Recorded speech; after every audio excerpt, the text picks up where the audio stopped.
Salah satu peristiwa yang tidak menyenangkan yang pernah dialami bangsa Indonesia adalah penjajahan. Anak-anak, tahukah kalian negara-negara mana sajakah dari benua Eropa yang menjajah Indonesia? Dan apa faktor penyebab yang menyebabkan mereka menjajah Indonesia? Yuk, kita cari tahu.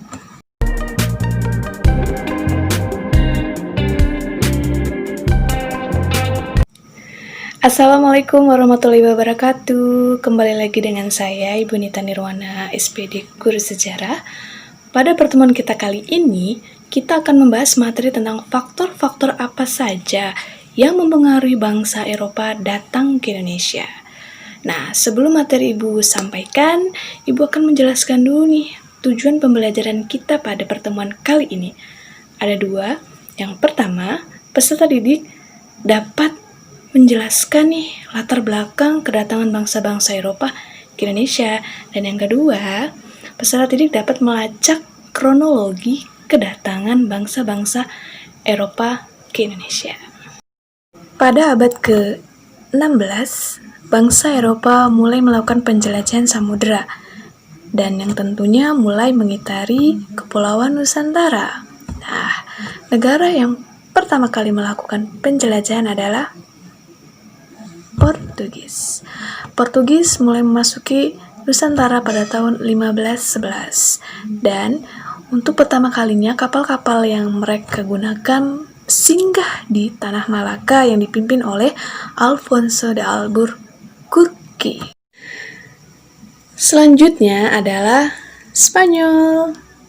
Spanyol masuk pada tahun 1521 di mana kapal-kapal bangsa Spanyol singgah di Kepulauan Maluku.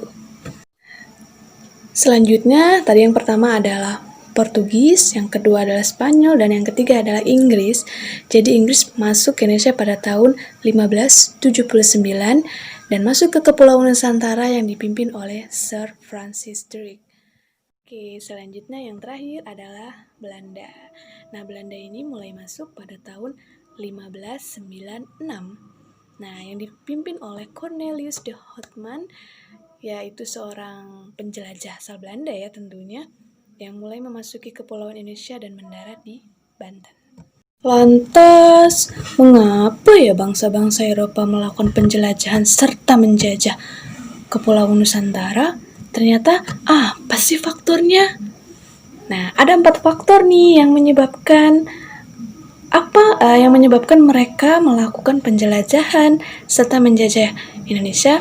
Yang pertama adalah jatuhnya kota Konstantinopel pada tahun 1453. Nah, karena jatuhnya kota Konstantinopel ini menyebabkan bangsa-bangsa Eropa sulit mendapatkan pasokan rempah-rempah. Padahal rempah-rempah itu kebutuhan yang sangat penting bagi mereka. Dan yang kedua adalah motivasi 3G atau 3G yang kita kenal dengan gold. Nah, kalau gold ini adalah kekayaan, apa yang dimaksud? Mereka mencari sumber kekayaan yang utama yaitu rempah-rempah, karena rempah-rempah itu nilainya sangat mahal. Dan yang kedua adalah glory. Nah, kalau glory ini adalah kejayaan. Kejayaan yang dimaksud adalah semakin banyak mereka melakukan perluasan wilayah kekuasaan, maka semakin jaya negara tersebut. Dan yang terakhir, gospel. Nah, gospel ini adalah penyebaran agama. Agama yang dimaksud di sini adalah agama Kristen. Bagi mereka, menyebarkan agama itu adalah panggilan jiwa dan perbuatan yang sangat suci, seperti itu. Dan yang ketiga, faktor yang ketiga ya, yaitu ditemukannya alat-alat bantu atau berkembangnya ilmu pengetahuan dan teknologi. Yang pertama adalah ditemukannya kompas, peta, dan ini sangat membantu mereka melakukan penjelajahan. Mengapa? Karena kedua alat tersebut bisa menunjukkan arah tanpa harus membuat mereka tersesat. Dan yang terakhir, nomor 4, adalah kisah perjalanan seorang penjelajah yang bernama Marco Polo. Di dalam kisahnya tersebut menceritakan bahwasannya saat melakukan penjelajahan, pasti kita akan bisa kembali lagi ke tempat semula. Nah, jadi 4 faktor inilah yang menyebabkan mereka harus bisa melakukan penjelajahan ke Nusantara, mencari sumber kekayaan rempah-rempah di mana lokasinya yaitu di Indonesia. Nah, anak-anakku, itulah tadi materi singkat yang bisa Ibu sampaikan tentang faktor-faktor penyebab kedatangan bangsa Eropa ke Nusantara. Nah, Ibu harap kalian bisa mengerti, dan jika memang kalian kurang memahami, boleh bertanya dengan Ibu.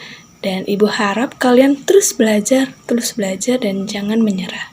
Oke, kita akan ketemu lagi di pertemuan berikutnya. Ibu akhiri, Assalamualaikum warahmatullahi wabarakatuh.